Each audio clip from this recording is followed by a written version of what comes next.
Hello, hello, and welcome to Nice Things. Today I'm bringing you my very first DIY, modern Christmas decor.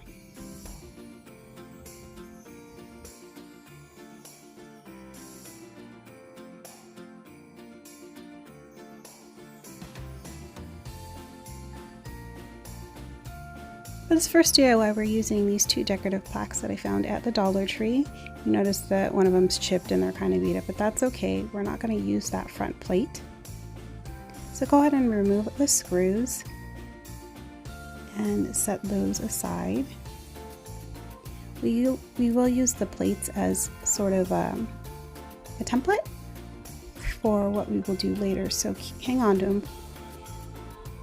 I also got this at the Dollar Tree. It's a vinyl folder. We won't use the front for anything, but the back has plenty of white space, and those pockets are also usable, so you can set those aside.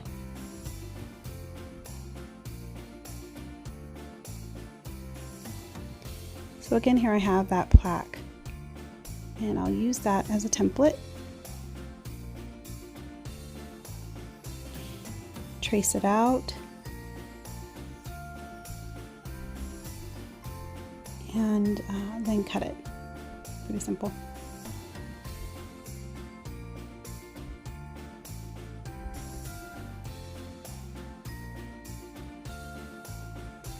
And then once I had two squares, I rounded the corners. It's pretty simple.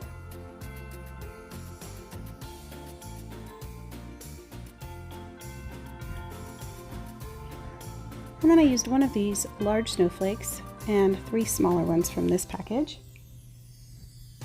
They're pretty lightweight, so it doesn't require very much glue. I just put one dab of glue in the center of each of them and then place them on the vinyl piece.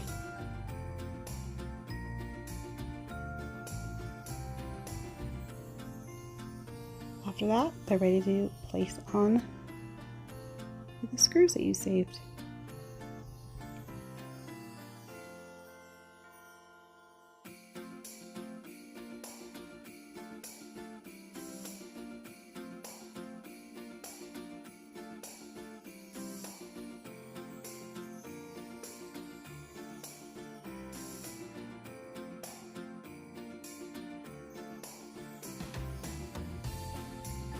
I did end up going back and using a hole punch to make the holes larger for the screws so that the vinyl didn't warp on the corners like it is here.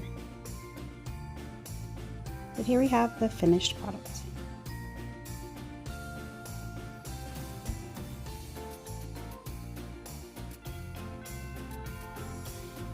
For this next project, we're going to use 4 of these shadow box frames from the Dollar Tree. The back pops out really easily. And then I carefully remove the glass. Set that aside. We won't be using it for the project, so you can either save it or discard it. It's up to you. It's kind of a cute picture. Same thing. Save it if you want. But for this project, I'm just going to use it as a template to cut out 4 rectangular pieces of paper. You see, here I'm using the bottom of a gift bag, but I ended up using poster board. Using pen, I just sketched out "Joy to the World."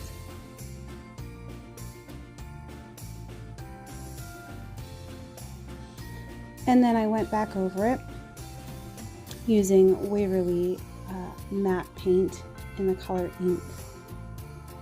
Pretty simple. I'm not really great at calligraphy, so I just use the tip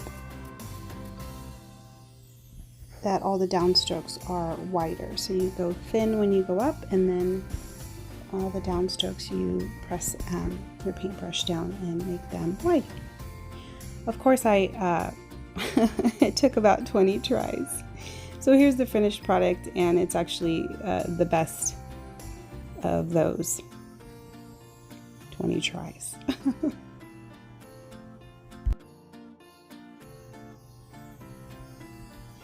This last project I'm actually pretty excited about. I was inspired by the Crafty Couple's snowflakes that they used from the tinsel snowflake form, and I had set out to make Christmas trees using the tinsel Christmas tree form. But they beat me to the punch and put out that video a couple days ago. So then I was kind of stuck thinking, how can I make a black modern Christmas tree? And I was kind of racking my brain, and I had actually picked up these basically boba straws at the 99-cent store, so it's not the Dollar Tree. I haven't seen these fat straws at the Dollar Tree. If you have, you can comment below. So I picked them up, not having any project in mind. I just thought I could use these to make something, and here we are, lo and behold.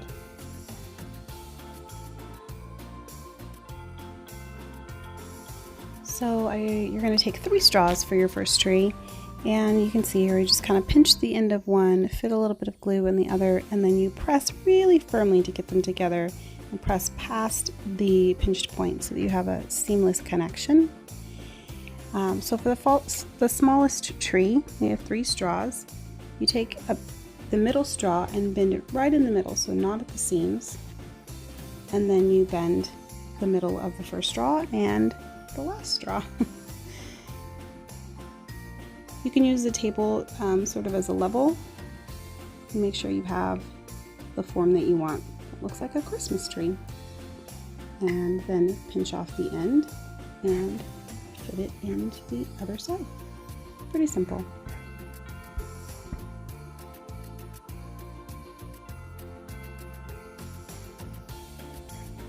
The straws are really forgiving, so even when you bend them and then unbend them, it doesn't leave any mark. You can kind of bend and unbend until you get the right size that you want and the right shape. And then you'll repeat the process with the next 2 sizes of trees, adding straws. So the first one I used 3 straws, the next time I used 4.5, I believe it was. And the goal was to make 3 trees with about 1 inch of space between each one, when fitting each one in, fitting all 3 inside each other. So I put my 4 straws together and then bend it at the top, and saw that I needed another half of a straw to get all the way around with 1 inch of space between the smallest tree and the next size up.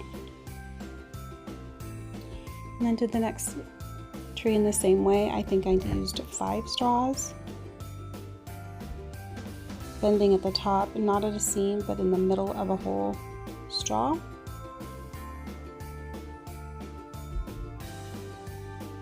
Again, pretty simple, and like I said, the straws are really forgiving, so you can kind of bend it and unbend it until you get exactly the size tree that you want. Setting the trees aside, I started to work on the base. I picked this up at Michael's, but it was still $1, right in my price range. This sticker was not satisfying to take off. It left a little bit of residue, so that was that. Removed the sticker and the hanger, and of course leave that to use it for another project.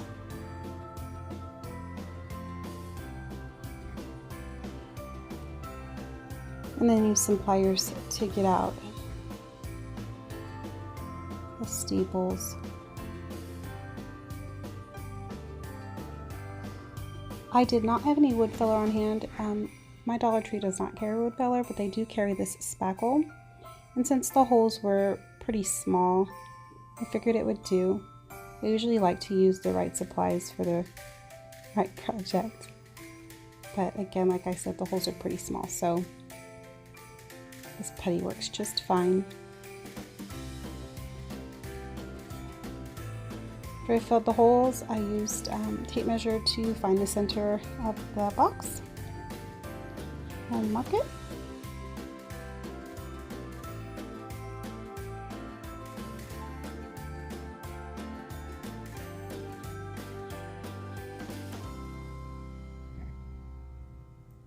After drilling the hole, I sanded down the putty section.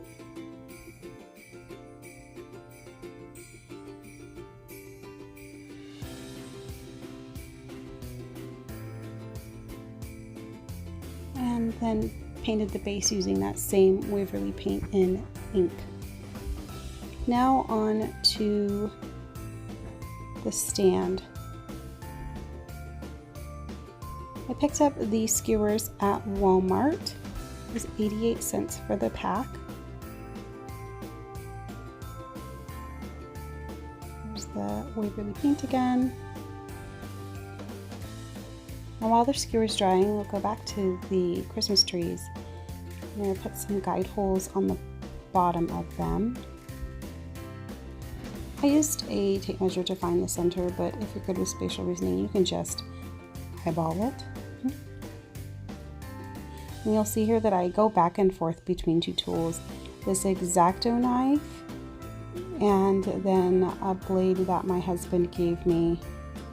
Neither one were awesome for what I was trying to do. I'm not sure the exact tool that I really needed.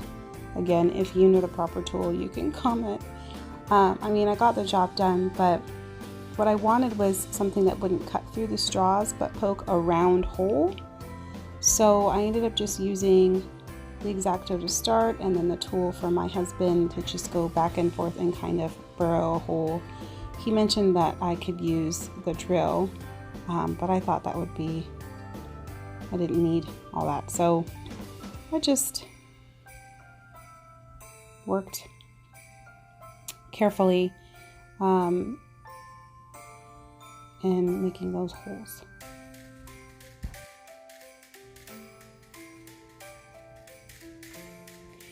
Once you have the holes complete, it's time to skewer your trees. So starting with the largest tree,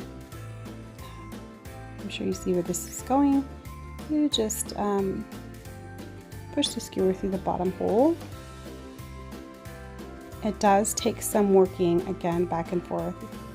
And you want to take your time with it because you don't want the trees kind of flopping on there. You don't want them to be able to move, but not to slide down the skewer. So you go through the bottom of the largest tree, then the middle-sized tree, then the smallest tree.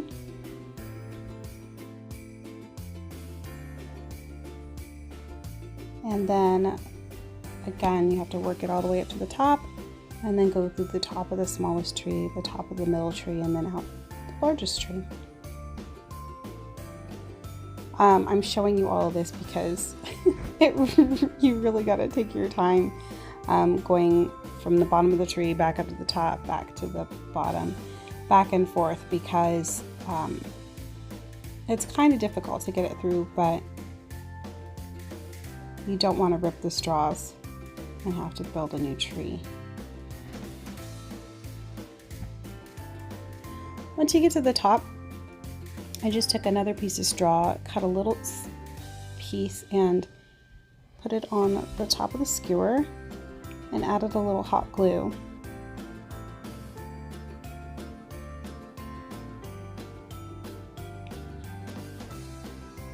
And then I took one more piece of straw, cut up a small piece, and fit it on top to finish the tree. Now, depending on how tall you want your trees, you can cut that skewer at any point. I ended up cutting it pretty much in half because the trees are so big that I didn't need a large stand.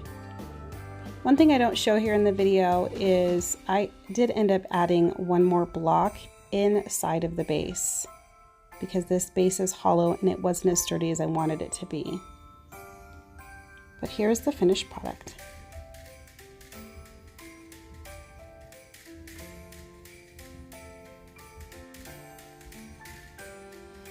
Pretty cool. You could display it this way or flatten out the triangles, but I think it looks great like this. Let me know what you think about these 3 modern Christmas DIYs in the comments below, and I'll see you soon.